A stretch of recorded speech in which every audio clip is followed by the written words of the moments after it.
I'd officially like to welcome everyone who has joined so far in today's webinar. It's going to be about the altitude and onion layers. It's the communication as a business project management solution. And we have our expert in this field, Mr. Malandula, who will be introducing himself. And then we'll start off with the webinar. We'll have a short strategic break in the middle. Mr. Malandula can tell me when to take the break. And at the end of this session, we'll have a group photograph and then have the question answer session, or maybe the other way around. So, sir, I think we can start. It's right time to do it. All right, great. Good morning, good evening, good afternoon to everyone, wherever you're joining this webinar. Hope that we have a great engagement this day. My name is MALANDULA MTONGA. I'll do a quick introduction of myself as we go.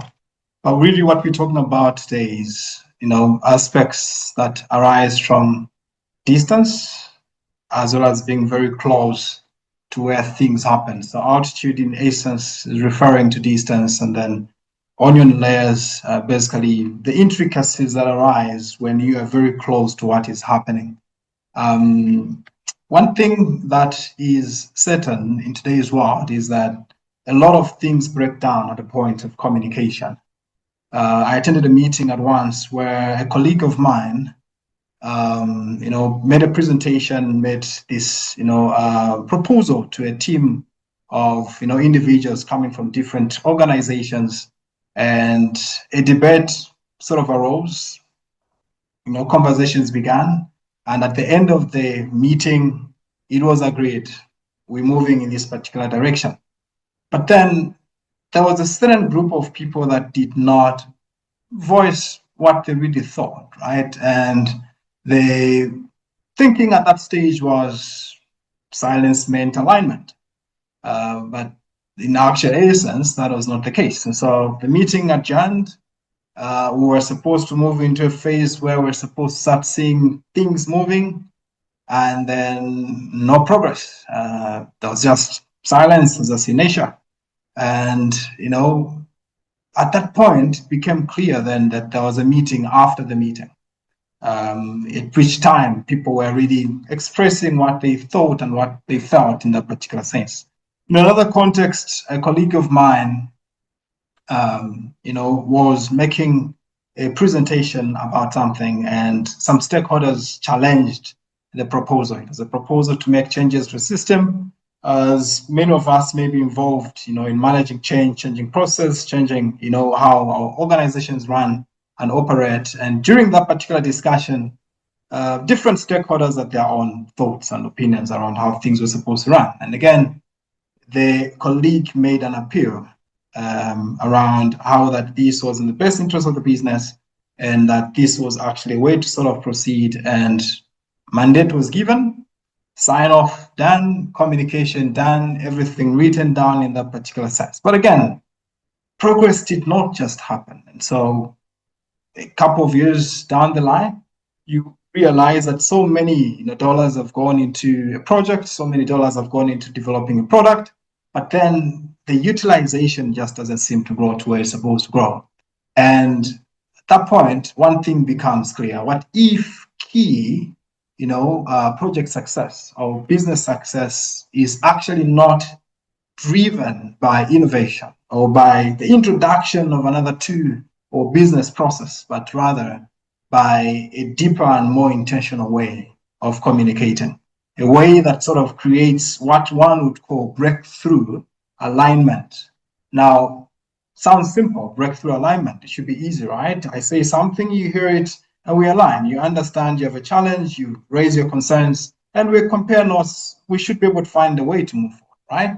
But the dynamics that arise in this particular context, and we would try and look at some of those aspects today. So calibrating altitudes is how close am I to, operations, or how distant am I, in terms of my big picture. How much do I see of what the bigger picture of the organization is in that particular sense? And we'll try and appeal, these things today. According to Project Management Institute, about 70% of projects fail due to poor communication. And there is 5 times more likelihood for success where there's strategic alignment. But also, there's 40% reduction in rework and, change in the course of things where there's clear dialogue. And that is the reason why this conversation is very, very important. This conversation is beyond just, communication and dialogue to actually being a strategic enabler in project success, strategic enabler in business success. And what we'll look at today is try and package a few new lenses where communication is concerned, so we can view communication as a strategy and not just as a set of updates that are channeled and sent out. We'll try and uncover techniques that we can use to sort of uncover hidden signals whenever we're having dialogue or conversations or negotiating things. We'll look at tools to sort of calibrate attitude so we can be able to drive from vision to execution. And in the end, we'll look at agile communication practices in a real business environment and how that can sort of create value.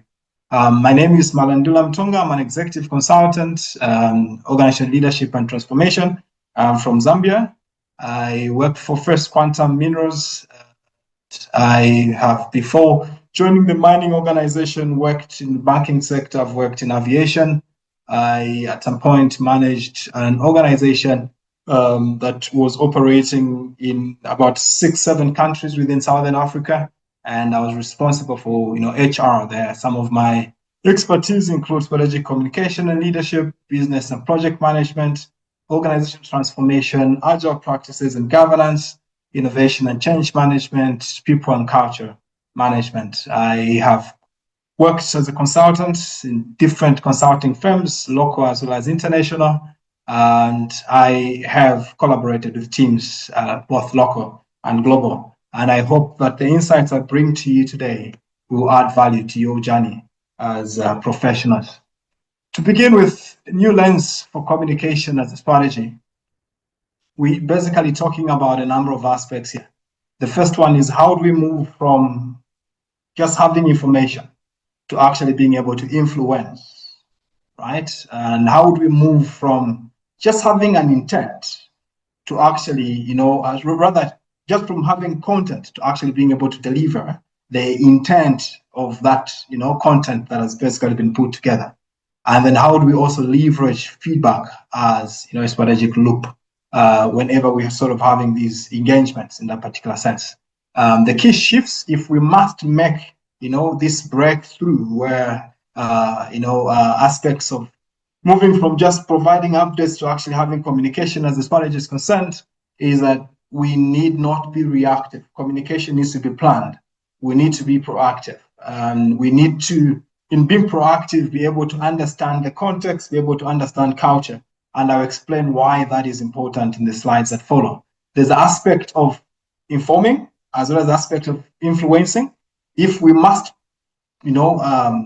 place communication as a strategy and not just as a set of updates, we must be deliberate about having influence as the intention.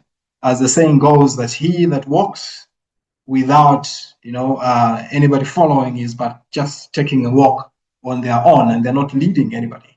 And so if communication must lead in the business environment, then influencing must be the sort of focus, must be at the center of things. At the end of the day as well, instead of just updating stakeholders on this is what we're doing, we must communicate for alignment, driving alignment, a meeting of minds that then can be able to unlock, barriers and go past, aspects of resistance to sort of get to where the organization or a project needs to get. And obviously, beyond talking, when you are positioning communication as a strategic tool, there must be leadership and not just having chats or dialogue in that particular sense. But let's understand context, right? There's low context environments, there's high context environments, and how you approach communication in both environments is sort of very, very different. In a low context environment, what you're dealing with is a situation where what is explicit, what is direct, has the meaning that is sort of intended, right? Whatever you hear is what is actually being said. Whereas in a high context environment, you're dealing with a scenario where, there is implicit meaning, there is layered meaning that then must be peeled for you to sort of understand. So if you're operating in a, low context environment and somebody said, that was quite good, right? The meaning is exactly that. It was quite good. In a high context environment, if somebody said that was quite good, it's possible what they're actually telling you is that was not good at all. But you easily walk away thinking, well, project proposal delivered, stakeholders are happy, and we're going to be making progress. And then to your surprise, nothing has moved, nothing changes. Nobody is sort of, raising their hand, sort of support things, because in that particular context, there is the application of, what are called, words that sort of either upgrade the message or downgrade the message. So if what you're trying to say is that that's not good, right? What you say is that was quite good, which is basically upgrading the message as so that it's delivered with some sort of softness in that particular sense. In certain cultures, you realize that even when feedback is being given, the stakeholders are taught to give two positives and then after that come and give a negative. Two positives and then come and give a negative.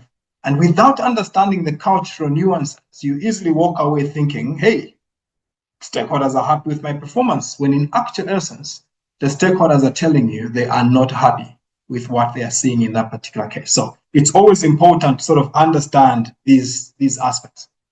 In a low context environment, you also deal with a scenario where written protocol is very important. So when you have a meeting, documentation is critical. You must make sure there's, emails written or minutes written in that particular sense. If you've agreed on something, a contract must be written or a memo must be written, sort of document everything that has sort of been, agreed upon. But in a high context relationship, environment, relationship comes first. So if I have a relationship with you and I've agreed to something with you, the moment you send me an email, I think you don't trust me.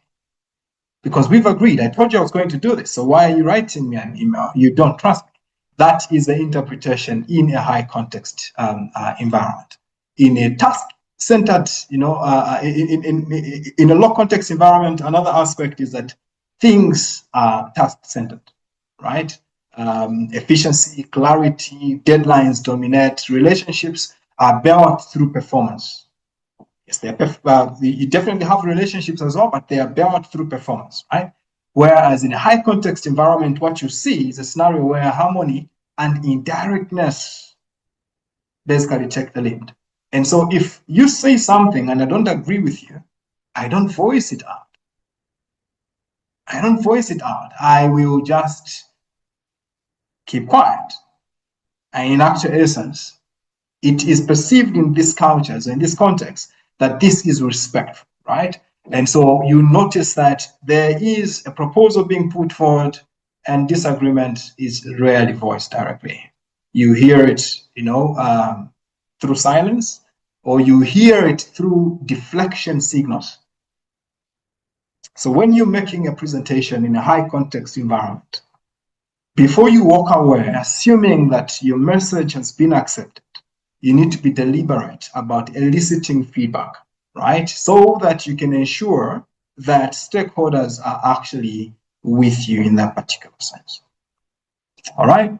And there's obviously commonalities according to studies, where this is sort of common, low context environments, Germany, USA, Australia, high context environment, Japan, China, Arab nations, African nations. However, it doesn't mean that within the context of Africa, for example, you will not have low context as well as high context, or in the context of the USA that you not have low context and high context, because at the end of the day, whilst the profile of the nations could come out in this particular sense, there is an aspect where individuals are different, and that's why it's always important to be able to not put labels just based off of where somebody comes from, but to, in essence, try and understand. And so use this as a lens to sort of interpret what you see in, group, behavior in, teams,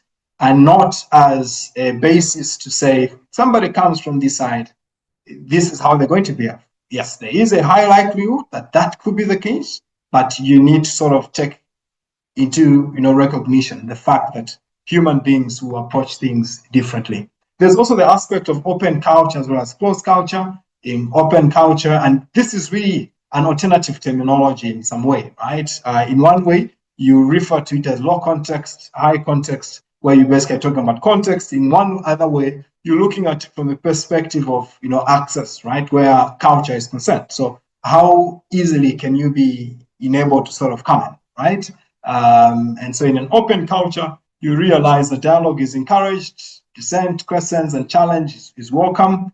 It's not disrespectful when somebody asks a question, right? A junior employee can ask a question of a superior employee, and it's okay. In a closed culture, feedback is withheld. You cannot challenge a superior. You cannot, engage in a certain way. You cannot show disapproval of certain aspects in that particular sense. In open culture, psychological safety, is sort of encouraged. People speak up about errors, risks, and concerns, mistakes, and learning opportunities. In a closed culture, what you see is a scenario where information flows downward only, and staff learn decisions after the fact. In actual essence, you also realize a scenario where people will realize that risks exist, but they will not communicate, because in that particular culture, that's how they sort of approach things, right? There's transparent information, fear of speaking up, outcomes, high innovation, faster decisions. On this other end, on closed culture, you realize that there's signals that may be missed if you're not familiar with the dynamics in that particular culture. Now, when we talk about altitude, right, we're talking about three things. You are either sitting at a strategic level, and so you're at a board level, you're at C-suite level, you're at investor, comms level, and your focus is big picture, right? Purpose, long-term vision, organizational narrative, communication, shapes culture and direction. That is where you're sort of operating. And then there's also operational altitude, where you're sort of in the management team, middle management in that particular sense, and your responsibility is translating strategy into programs, milestones, and deliverables, connecting vision to action. And then there's also the action altitude, where you're actually at the ground, where things actually get done, right? So you're looking at team sprints there, daily stand-ups, tactical clarity, task alignment, issue escalation, where strategy becomes real work. This presents different demands for the individual, for the professional. When you're operating at the different altitudes in this particular context, how close you are to what is happening determines, how you also view things, right? It's like you're flying in a plane and you look down through a window, you see that there's settlements, you see that there's water bodies, you see that there's forests. But in actual essence, you will not see the nitty-gritties of, how the settlement is planned out. Probably you not see the challenges that could be in that particular settlement. And so you see the big picture, but you do not see the actual challenges and the nuances that sort of come in that particular sense. Now, communication must not have a bias for only one perspective, because there's value in understanding what exactly is sitting down there. At the same time, there's value in being able to see things from a big picture perspective, because then you're able to connect different things in the ecosystem in that particular sense. So as you basically, communicate, as you try and translate vision into execution, it's always important to sort of understand that communication to a strategic altitude is going to be different. Communication to an operational altitude is going to be different. And in the same way, communication to an execution altitude is going to be different. The resistance you get, how you package the messaging, and how you sort of engage with stakeholders in that particular sense will also be different in that particular sense. I think, Tawhid, it would be great for us to take a break here before we get into this particular detail, if you're good to go already. All right, thank you. Well, that was very interesting, actually, and I'm learning a lot of stuff. So I think I could request you to just stop sharing your screen so that I can start sharing my one. Sure. Great.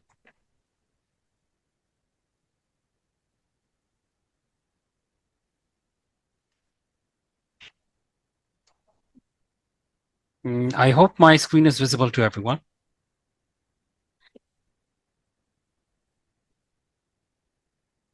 I can see it from my end. Great, great, great. So just to quickly give you an insight of who World Academy is, we are a UK-based organization, and we are currently working in this industry for quite a while. We are registered under the UK learner provider. And to keep up with the quality of the education, we have the ISO certification of 20,001, 17,024, 30,414, and 40,180. The impact that we have till so far as a global brand is that we have presence in over 65 plus countries, offering about 200 plus programs, both in academic and certified programs. So far, we have trained over 35,000 across these countries, having a pool of 132 instructors over 14 countries. Almost 30% of our alumni are C-suite holders, and the passing rate of our program is like 95% in the first attempt.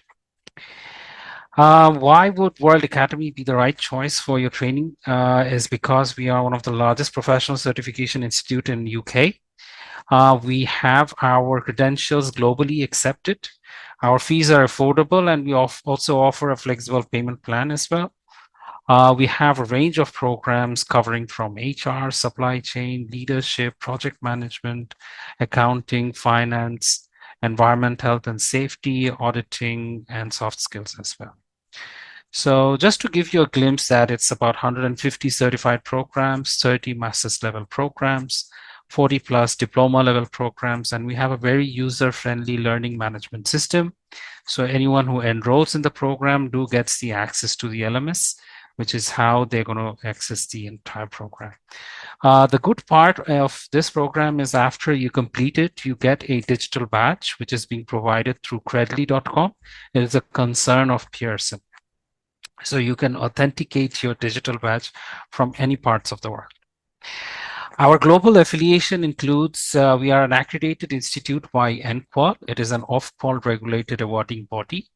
We are also an accredited institute by the National CPT Certification UK, by the Institute of National Project Management Academy of United Kingdom. We are an approved center by Cambridge Academy of Professionals UK, approved center of Profqual UK, and approved center of Board of HR Certification UK. We are a very proud provider of HRCI, SHRM, and ATD. Those who are somehow related to HR are well aware of these three institutions. And a couple of our programs are academically aligned with SHRM. We are also partnering with the Institute of KPI Specialist and Academy of Business English and Communication. So our mission is to become the #1 professional certification institution and have over a presence in over 100 countries. So that's what we are actually planning to do. Recently, we had a graduation ceremony in 2025 in Kenya, and which was followed by a summit, which was called as Global Professional Summit. We also did another program in Uganda that was regarding the graduation ceremony. We had a lot of participants coming in. And which was also followed by an International People's Summit 2025. Last program that we did in 2025 was in Tanzania. It was a huge hit. There were people coming in for the summit as well as for the graduation ceremony. So this is the summit, which was called as Global Professional Summit 2025. We have some of our live programs coming up. We have one in the 20th of February, which is Certified KPI Specialist. We also have one in 22nd of February, which is Diploma in Monitoring, Evaluation, Accountability, and Learning. The programs that are going to be held on March is Certified Internal IT Auditor, which is going to start on the 1st of March. Then we have the Certified Result-Based Monitoring Evaluation Specialist, CRMES, which will start on the 7th of March. There will be one program starting on Diploma in Environment, Health and Safety. It's on 8th of March. On the 13th of March, we have Certified HR Generalist. 14th March, we have the Certified Corporate Financial Analyst. And on the 15th, we have Certified Business and Corporate Accounting. So that is all from my part. I will, if you have anyone interested to join these programs, do let them know that your friends and families know about it, even your colleagues. We would really appreciate it. So I will hand over to Mr. Malandula to carry on with his webinar. I hope you guys enjoyed.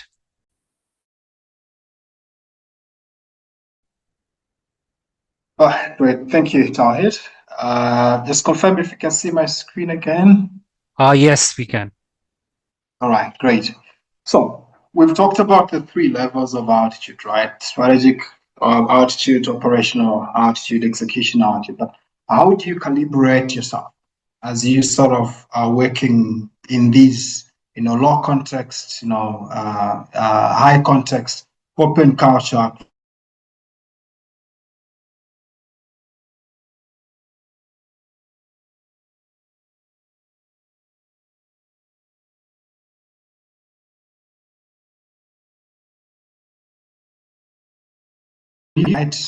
low context, be direct, you use data, you have clear rationale, explicit outcomes, and obviously the board will value, concision in that particular sense. Whereas if you're operating in a high context environment, you focus on building relational trust first. If you rush to come with numbers before you build trust, you lose the stakeholders. If you frame decisions with long-term, organizational values in that particular sense, after you've built relational trust, you have buy-in. All right.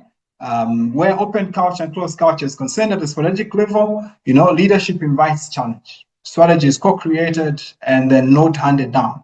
There is participation, there is involvement in that particular sense. In a closed culture, the opposite happens in the sense that information is selective, narrative, control dominates, and true risks are usually hidden from stakeholders that are seen as not need to sort of know in that particular sense, right? And then you have operational altitude as well, where, law context demands that specific KPIs are set, milestones, accountabilities are in writing, there's explicitness in the way that, prevents drift or scope creep in that particular sense. Whereas in a high context situation, I actually remember a scenario recently where, I was speaking to somebody that I have been guiding on some aspects, and they told me they put together this project charter, right, where they tabulated the problem statement and how they intended to sort of go about this project and everything, and submitted it to stakeholders, and they were told, what is this for? There's a problem, just go get it fixed, right? And you don't have to come with all these details in that particular sense. So he went with a low context mentality in a high context scenario. And what actually ended up happening is a situation where they sort of experienced some sort of cultural shock in that particular sense. At the same time, at an operational level, teams surface, blockers early.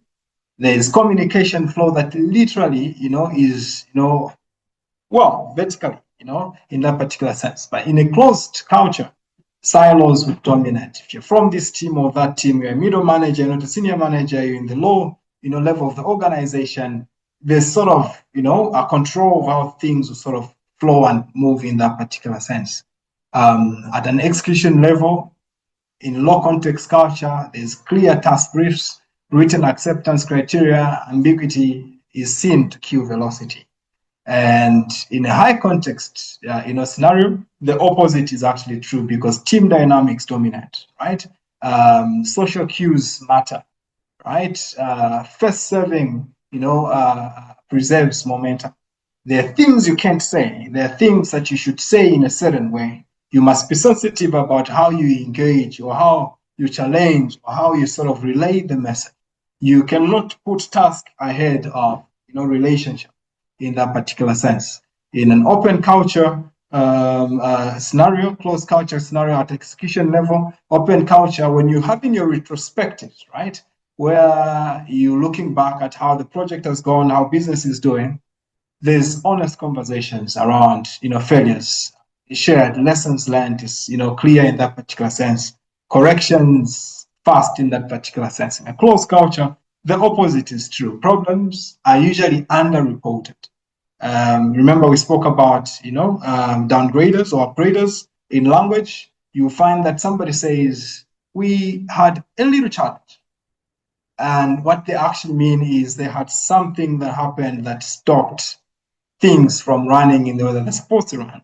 And so if you are not reading, the words in that particular sense, you easily walk away thinking, hey, everything is okay. When in actual essence, that's not the case because the focus is usually around optics and not outcomes in that particular sense. Moving further, how do you peel the onion?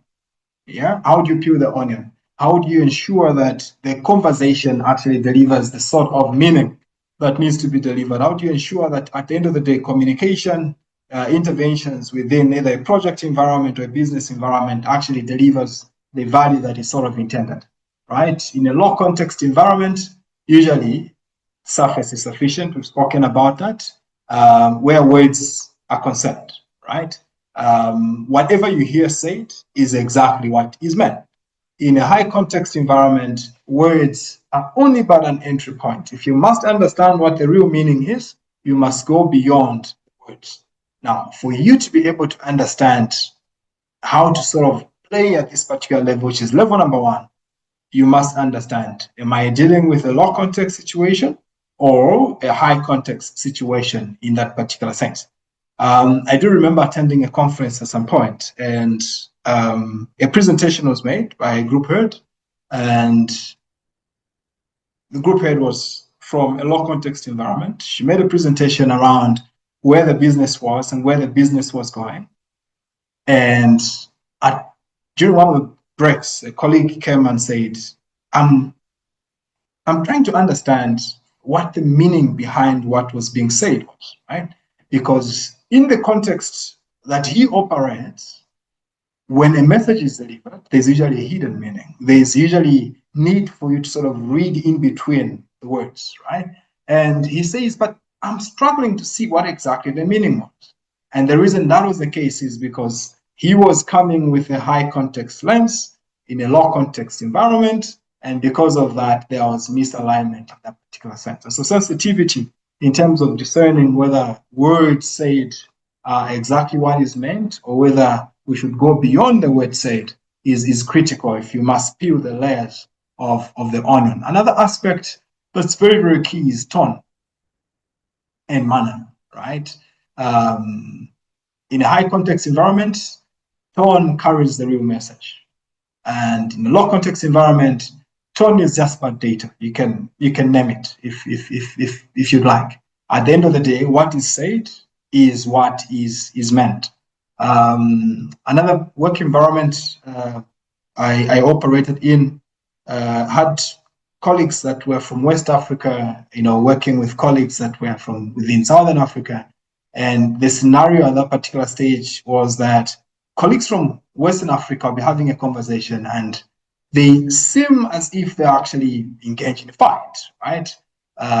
Because that's how conversations went down in that particular sense. And so when it's a situation where West African was engaging with the Southerner, and it seemed that there was that mismatch because then the Southerner is reading in the tone as being aggressive and being harsh, but on this other end, that is how the colleague comes across in that particular sense. And so understanding those aspects becomes important, because you could easily read that there's aggression on a project, there's aggression towards a certain business, process or something like that, when in actual essence, there isn't anything like that going on. Or you could actually read that there isn't aggression when in actual essence, there is aggression in that particular sense, because maybe you're looking at things from, a different lens. What is not said is also very, very important. In a low context environment, silence means agreement. A presentation is made in a low context environment and everybody says, are we okay? And then people just keep quiet. They nod or something like that. Usually that means everything is okay, we can move into implementation. In a high context environment, silence is a strong signal. It means that you should not simply just read into it. It means that you must interrogate it. And usually what happens is that unless you request certain people to actually provide feedback, they might keep quiet and just wait for you to actually request them to sort of provide feedback. And in that particular instance, you'd have lost an opportunity to sort of hear back. And so important that, engagement at that particular level sort of takes place, not reading into silence as agreement or assuming that silence means agreement, because you could walk away thinking you have all the stakeholders supporting a project, when in actual essence, you are not on the same page. Layer number 4, underlying interests, right? In a low context environment, you put your cards on the table. My interests are A, B, C, D. In a high context environment, you must uncover, right, through trust over time, what the real interest is, because it is not, in that particular environment, something that is approached in that particular sense. Now, the question is, how do you deal with some of these things, right? There are power questions that you can sort of use in open culture. You direct challenge. Direct challenge is welcome, obviously, like we said, in closed culture. You frame, as curious exploration and not critique. So when you're involved in a conversation and you must ask some of these questions in an open, culture, you can directly say, I don't agree with that. My opinion is ABC, or what I think is ABCD. But in a closed culture, you can't do that. You must be able to frame your, a challenge or your critique in a way that sort of demonstrates curiosity, but not aggressively, or directly sort of posing a challenge. For example, you could say something, well, I understand and appreciate that particular context, but I was just wondering whether, we could also consider things in this particular sense, right? And you, in essence, are still pushing back, in essence, are still saying, hey, I don't agree with that, but the way that you sort of approach things is different. And that's a technique that you could sort of use. Where active listening is concerned, in a low context, environment, you simply summarize explicitly, right? Okay, so what you've said is A, B, C, D. Is that correct? And then somebody says yes, all right? And you sort of move on in that particular sense. In a high context environment, it is different.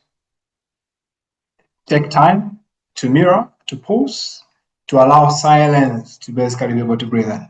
If you rush through things, you walk out of the room with people that actually, have things that they wanted to clarify, that they haven't clarified because they did not have enough pauses to sort of carry people along in that particular sense. Pattern recognition is another thing that I think is worth looking at. In open cultures, what happens is that surface patterns are visible, right, publicly. What you see in public in terms of the patterns and norms in society is basically what you get. In a closed culture, there's usually hidden, meaning, and you must look for repeated deferrals and stuff like that if you must be able to discern what that particular pattern sort of means in that particular sense. And over time, when you operate in these cultures, you actually realize that it's probably discernible, right? And that's why there's literature and data out there that will sort of tell you and help you prepare as you're going to engage in the different contexts. Moving ahead, in the interest of time, how do we bring in agile practices, right? Where embedding communication as a strategy is concerned in a business or project environment. Agile has practices like, iterative approaches where you sort of move in cycles, in that particular respect. And you could leverage, iterative, approach to sort of create short feedback loops, right? Like some sort of dialogue cycles that then can replace long reporting chats, right? And these could mean regular check-ins that basically are aimed at creating alignment to ensure that you do not lose or miss something as you go. So in a low context environment, for example, how do you apply directive, dialogue cycles? One, you set clear sprint goals. In writing, we indicated earlier that minutes, actions must be logged and they're non-negotiable. And so you basically break them down in a very, very clear way in that particular sense. In a high context environment, that might not work very, very effectively. What you might need to do is to sort of prioritize first to first check-ins over written summaries, right? Because in this particular environment, trust is, key in that particular sense. And where, open or closed culture is concerned, retrospectives are candid. We talked about this in closed, context. Retrospectives are usually performative, and real issues are usually discussed offline.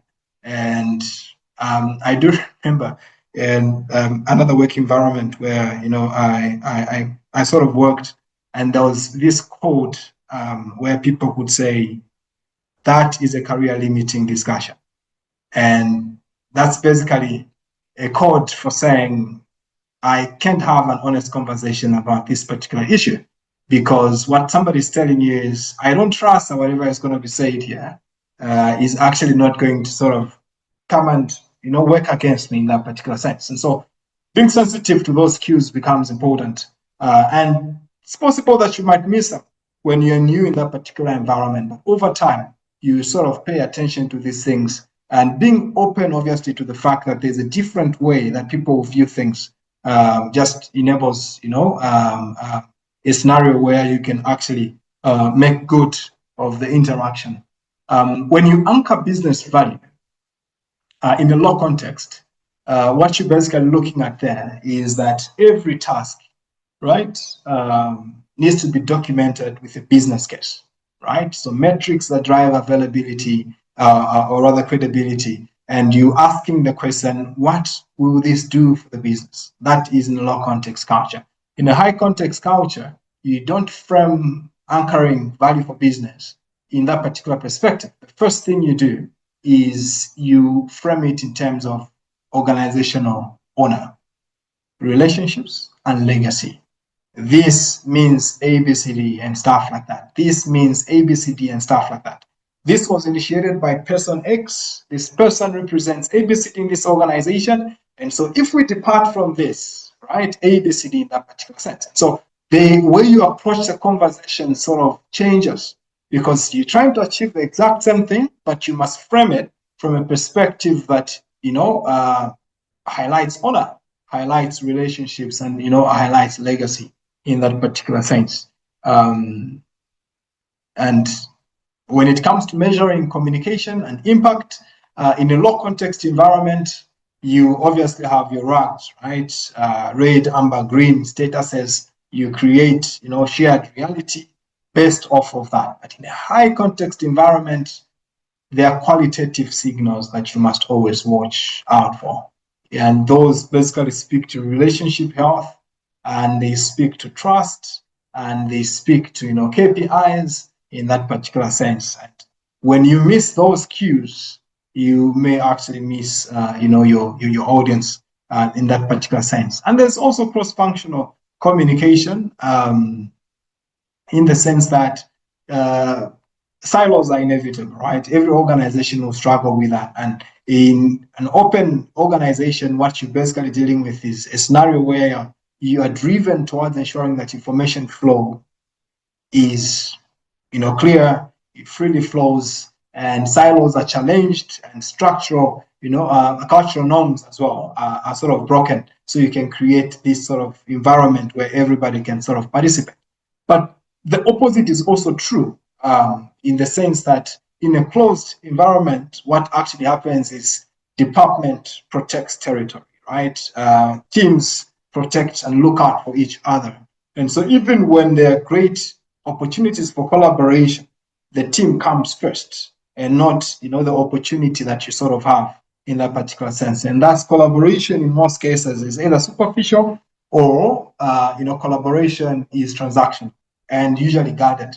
And so when you are in a culture like that, some of the first things that you must do is ensure that you've worked out modalities that will guarantee collaboration, that will enable people to sort of drop their guard, that will enable people to bring their best and not just a transactional focus to the table in that particular sense. And then you can guarantee, a business success and a project success in that respect.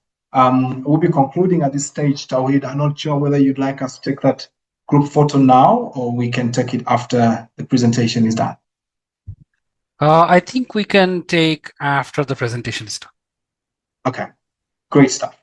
So biggest question is, how do you map your style, right? You have low context, open culture, high context, open culture. You have low context, closed culture. You have high context, closed culture.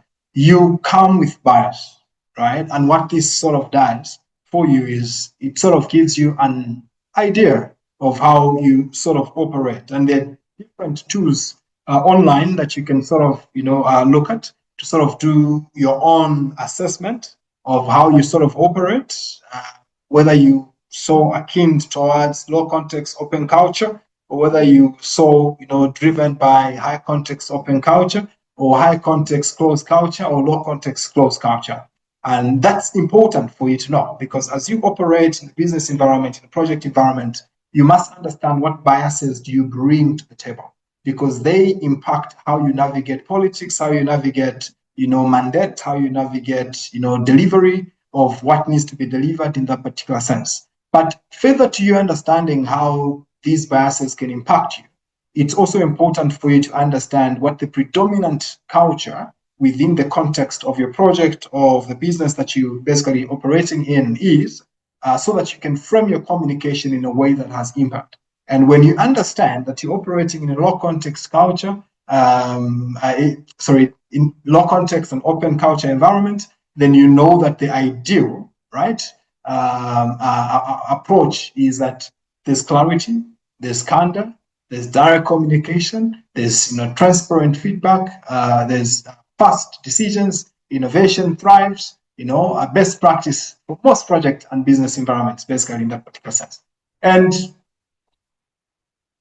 in most global teams, low context open culture scenario is best, right? Because you come from different cultures, you come from different environments, and so to be able to rely on interpretation between the lines becomes critical, becomes sort of challenging, because in India, for example, when you're saying yes, what you actually do is this, right? Whereas in Africa, in Zambia, where I come from, if you're saying yes, what you actually do is this, right? And so if you want to read between the lines and say, well, he was speaking, and then he was actually, shaking his head, you might actually assume that the person was actually saying no to what you're saying, when in actual essence, they were saying yes, because in your context, what you're actually dealing with is that a yes means a nod, and a no is basically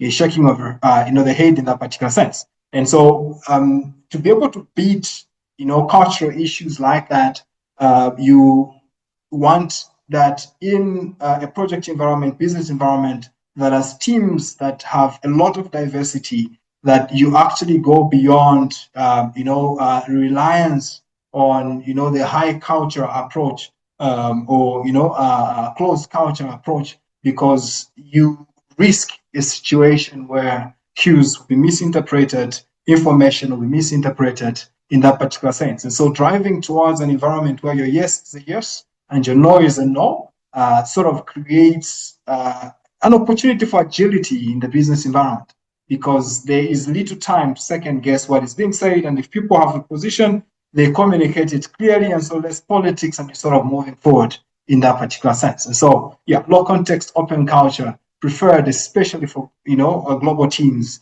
in that particular sense.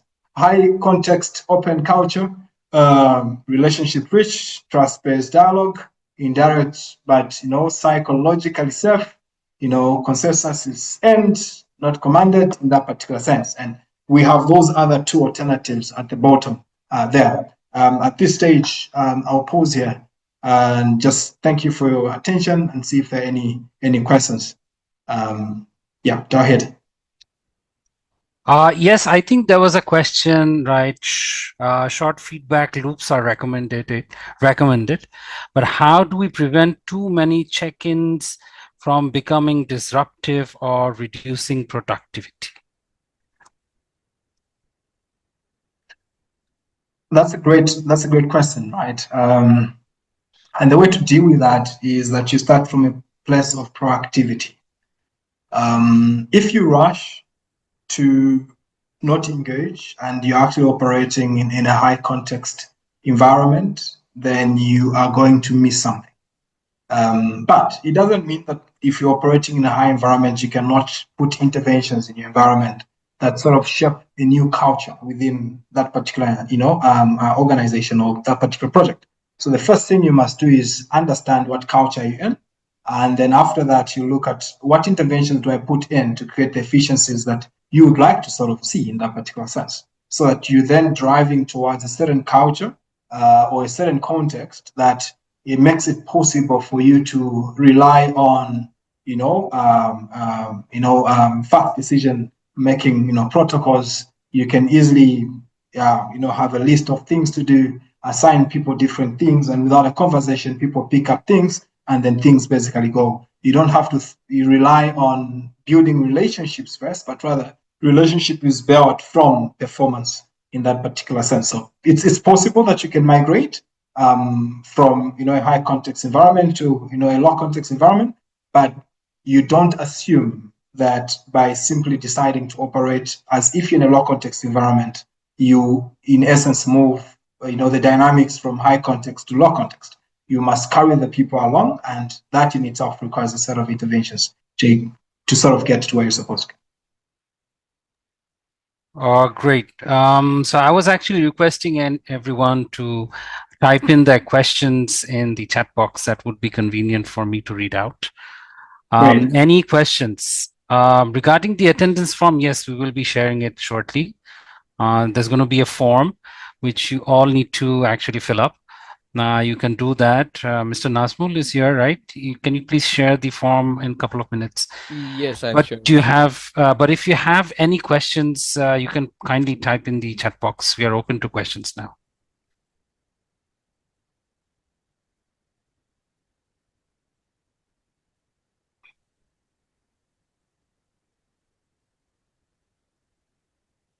There's a question. Can you communicate properly and still see the project go wrong?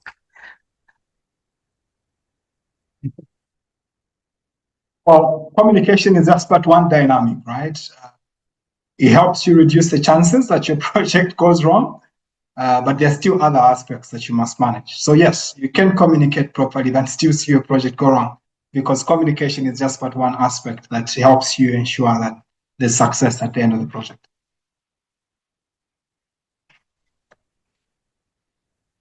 Great. Any other questions? How do you, just a moment. Okay. How do you communicate when you are in high temper? How to manage? So that's anger management, I believe. Yeah. All right. So great, because the question actually says when you are in high temper, all right? So you need to realize what context you're operating in, right? When you're in a low context, in a high temper, you say things and people read them exactly as you say them. But in a high context environment, you say things, and what people read is that you're disrespectful and that you actually don't care, right, about the value that they bring to the table. And so counterproductive at the end of the day. So you must always manage dynamics, and not to say that you should actually not strive to have emotional intelligence, right? Project environments sometimes do get heated. And so there are times when tempers, fly up in that particular sense. But there's always value in being emotionally intelligent, and there's always value in being able to discern the sort of context that you're operating in. Because if you miss the context that you're sort of operating in, you sort of lose the people. And also the altitude is important, right? If you're coming from a strategic altitude and you bringing your anger to people that are at the first level in the altitude, that could easily be misunderstood, right? It's easy for peers to sort of have tolerance for things like that, but to sort of cross altitudes, that could have unintended consequences. So you sort of want to check some of those dynamics. But in the end of the day, I think at the end of the day, there's a lot of value in approaching things with emotional intelligence. Great, great. So there's another question from Aisha Preeti. It's about how do you balance frequent communication with the risk of meeting fatigue or reduced efficiency? Yeah, I think I actually addressed this question earlier, because the thing is, frequent communication, yes, can be a derailer, right? Can be a derailer. And you want to sort of create a culture within your project or within your organization that thrives on other forms of engagement. So the key is ensuring that you find what works. And so what research has shown is that at the outset, in a high context environment, right, you must begin with engagement. If you rush into ignoring engagement, you will easily get into a space where you have actually moved so far, but nobody's following. And so at the end of the day, the project falls apart. Great, thanks. So there's another question. What could be the best strategy to ensure there's a prompt feedback between junior and senior staff? Context creation is the best strategy. Realize that the dynamics are different, right? The altitude is different, and that the fact that altitude is different means that people will view things different, because you're already having big picture perspective, and your junior staff are having, an operational picture perspective. So if you must ensure that you are operating in an environment where feedback can easily flow, the first thing to deal with is context, building. And make sure that the context is set right, but also the culture is not closed, so that you sort of allow for open, conversations in that particular sense. And investing in things like psychological safety, amongst others, sort of gets you to where you're supposed to go. Yeah. Great, great. Another question, how can organizations in Zambia practically apply the onion layer communication approach to improve project stakeholders' engagement, given cultural context like hierarchy and collectivism? Yeah, an interesting perspective, right? So the moment you mention hierarchy, you basically look at the aspects of altitude, right? Different levels in that particular sense. Yeah. So again, it comes back to who has influence over the team.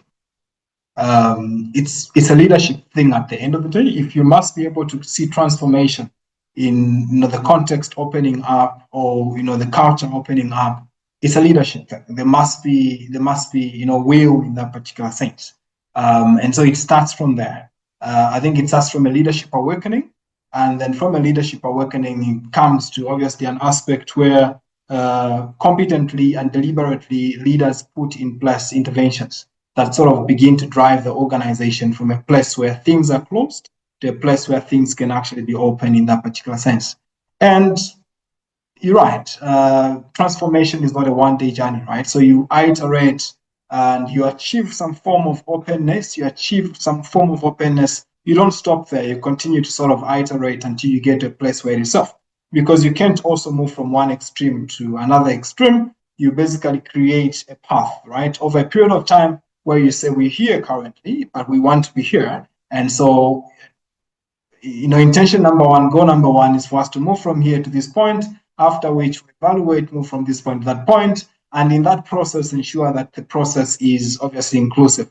And you have in your cultural clinics, engagement and stuff like that. And with help as well from external parties, you could easily drive, to a place where it becomes possible that you can actually break some of these issues. Super. There's another question, like how could you properly communicate when there's already a bias in context we are trying to get a feedback on? Great, there's bias in context, that's a problem. So we must first deal with the bias in context, right? And that's why context setting is always important in communication. When you understand the context, then you make sure that your message is not just informing, but your message is actually targeted at, influencing in that particular sense. So if you must influence, you must deal with the bias first. And so what causes the bias? You must deal with that. And from there, then you can begin to sort of iterate, how you sort of deliver the rest of the message. But if the bias is left unhandled, whatever you communicate is going to be misinterpreted, and you could have unintended consequences. Super. There's another question called, what are the red flags that a project manager communicating at the wrong altitude for their audience? Red flags. All right. So to begin with, if you're in a low context environment and you're communicating as a project manager to your steering committee, and you always get pushback, right? That people want demonstrable evidence, for example. It could be that you're communicating wrongly because you're going with stories, you're going with a relationship, whereas people want tangible evidence, right? So that could be, sort of an example. In a high context environment, your project manager, you're communicating to your steering committee, and you have all these nice things to tell them about how great the project is going. And there's little movement. It could be that you focused on deliverables and not on the relationship, at which point then you need to deal with that particular aspect first before you can actually leverage, demonstrating the value that is basically being met. And it's really like dancing, right? Because in certain cases, the beat changes and you must adapt, right? To sort of identify, this is rumba, this is MALANDULA, this is samba, whatever, the tune basically is in that particular sense. And as a project manager, you are adapting your approach to sort of suit the environment in that particular sense. And so being sensitive, I guess, gets you to sort of observe some of these cues. And at the end of the day, impact is what is intended. So when you are not having the impact that you should have as a project manager who has mandated, probably it's important to step back and just relook at things. It's possible you're viewing things from one perspective, and actually, essence, the expectation is different. So I think there are a lot of questions coming in, but I'm going to take the last questions because we're almost out of time. There's an interesting question. How can, just a moment. Yeah. How do one communicate their values without appearing as nagging? Without appearing as nagging. That's an interesting one. So again, context is important, right? What could be considered nagging in a high context culture is different what would be considered nagging in a low context culture. In a low context culture, it's okay for you to come and say, hey, we agreed as a team, this is our charter, we agreed A, B, C, D in that particular sense. In fact, in a low context culture, one of the things that you encourage to do is to set up a team charter, which is basically a set of rules that you agree upon as a team, where you say, in this team, we will behave like this, right? Good looks like this. Behavior that is acceptable means A, B, C, D. And then you can always deliberately remind each other in that particular sense. Because then you have those set of rules, and whenever necessary or whenever scheduled, you can actually say, can we have a look? So we can just check how we're basically doing, and you can all go around the table and ask each other, well, how are we doing? and people can openly say what they think about whether or not you're actually, adhering to, the norms and the things that are agreed upon within that particular group. In a high context environment, relationship matters, right? So if I must come and tell you you're not properly kept, I must focus on the relationship first before I can actually come and tell you you're properly kept. And then from establishing a relationship, then basically be able to engage in that particular sense. And then it's like relationship gives you permission to sort of engage in that particular sense. And so investing in the relationship gets you going, and you could be surprised how far you can actually go in influencing change and in not being misunderstood. Great. So thank you very much. I would like to request everyone to switch on their camera for a while. I'm just going to take some screenshots so that we keep this as a memory. Yeah, and Mr. Nazmul will be helping us to take screenshots over there. Mr. Nazmul, do let us know when it's done, okay? Yeah, I would request everyone to switch on their camera for a moment. It takes some time, so please don't switch off your camera, okay? I'll let you know when you are able to. Great.